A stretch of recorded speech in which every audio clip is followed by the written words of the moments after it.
vibeBooks presents The Pen and the Inkstand by Hans Andersen. Content: The Pen and the Inkstand. In a poet's room, where his inkstand stood on the table, the remark was once made, "It is wonderful what can be brought out of an inkstand.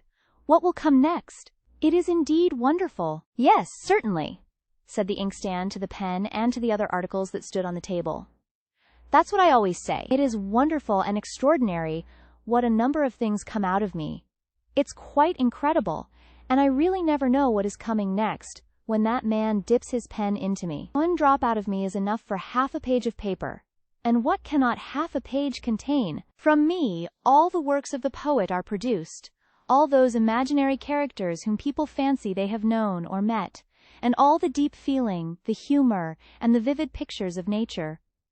I myself don't understand how it is, for I am not acquainted with nature, but it is certainly in me. From me have gone forth to the world those wonderful descriptions of charming maidens, and of brave knights on prancing steeds, of the halt and the blind, and I know not what more, for I assure you I never think of these things." "There you are right," said the pen, "for you don't think at all. If you did, you would see that you can only provide the means. You give the fluid, that I may place upon the paper what dwells in me, and what I wish to bring to light.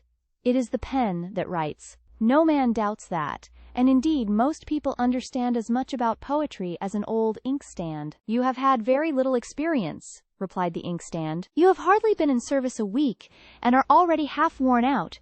Do you imagine you are a poet? You are only a servant, and before you came I had many like you, some of the goose family and others of English manufacture.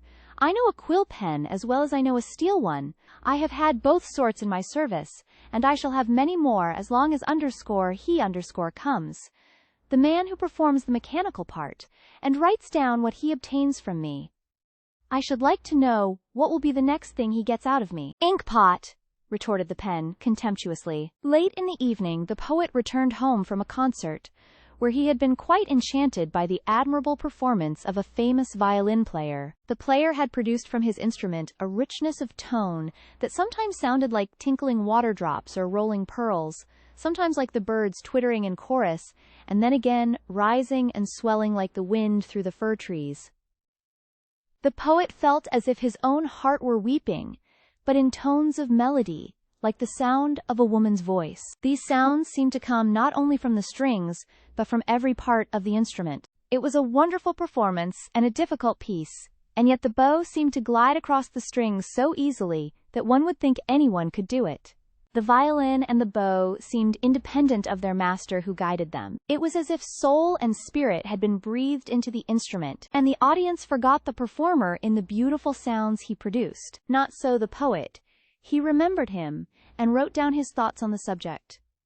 How foolish it would be for the violin and the bow to boast of their performance, and yet we men often commit that folly. The poet, the artist, the man of science in his laboratory, the general. We all do it, and yet we are only the instruments which the Almighty uses.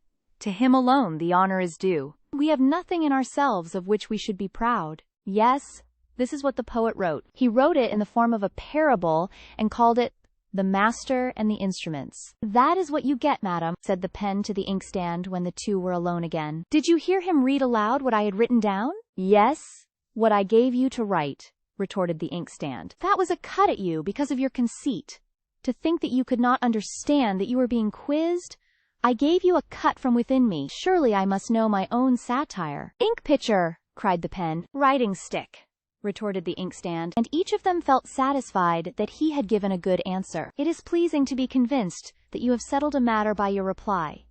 It is something to make you sleep well. And they both slept well over it. But the poet did not sleep. Thoughts rose within him, like the tones of the violin, falling like pearls or rushing like the strong wind through the forest.